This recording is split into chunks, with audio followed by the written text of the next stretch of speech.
Brez dvoma bosta to ustanovitelja Bitstampa, borze kriptovalut, Nejc Kodrič in Damjan Merlak, ki sta sicer nekoč pred 3 leti že bila na lestvici, ampak letos sta pa skočila res zelo visoko. To zaradi ugodnih gibanj kriptovalut po eni strani in po drugi strani zato, ker si je to podjetje utrdilo položaj na svetovnem trgu.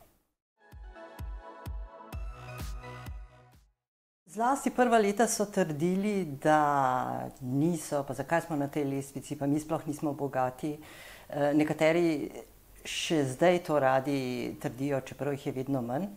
Ampak ravno v zadnjem času se je izkazalo, da podjetja dejansko so premoženje in to na zelo konkreten način, ker so jih nekateri že prodali. Največja prodaja je bila prodaja Outfita 7, kot vemo, in ta vrednost podjetij, ki jo mi merimo, se je dejansko spremenila tudi v denar. Vsaj nekaj jih vsekakor bo. Najverjetnejša so tista, ki imajo med lastniki tudi tuje sklade, ti grejo noter zaradi tega, da kasneje prodajo z dobičkom. Tak primer, na primer, je Studio Moderna, kjer so skladi že 7 let. Tak primer je tudi Bitstamp. Tak primer je recimo tudi Celtra, ki je že kar precej vredna, družine Mikek.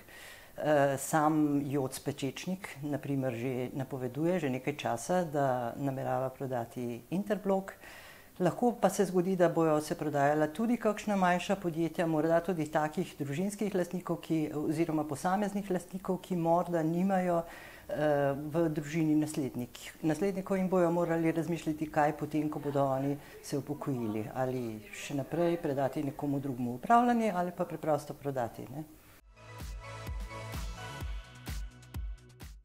Če govorimo o tistih, ki sem jih najprej omenila, recimo Studio Moderna, Bitstamp in drugi, je enostavno zato, ker so tudi razmere na borzah tujih v redu, ker ta podjetja dosegajo visoke vrednosti. Mi smo tudi pogledali, koliko so vredna podjetja, ki se ukvarjajo s podobno dejavnostjo kot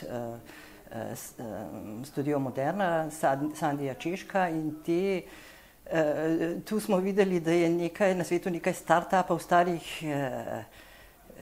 3 leta ali celo manj, ki dosegajo bajne vrednosti. Tako da definitivno primeren trenutek za Bitstamp, tudi zato, ker je taka vročica na kriptotrgih in zelo možno je, da se to spremeni in možno je, da bi razmišljali, zakaj ne zdaj, ko je ravno na vrhuncu, pa iti mogoče v kakšne druge posle kasneje, ne?